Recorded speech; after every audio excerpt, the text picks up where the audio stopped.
নমস্কাৰ মই Hemanta Kashyap astro live অসমৰ অক্টোবৰ মাহৰ মাহেকীয়া ৰাশিফললৈ আপোনালোক সকলোকে স্বাগতম জনালোঁ।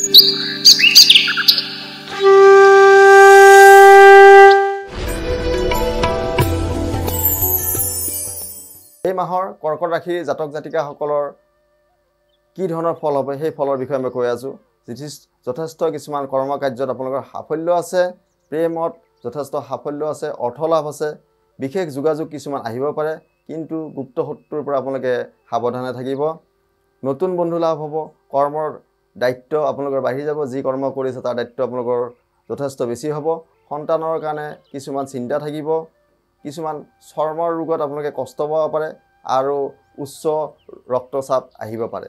যদি এই মাহত আপোনালোকৰ অশুভ ফল প্ৰদান হয় তেতিয়াহ'লে দুৰ্গাৰ নৱমী বিহিত পূজা আপোনালোকে কৰিব পাৰে।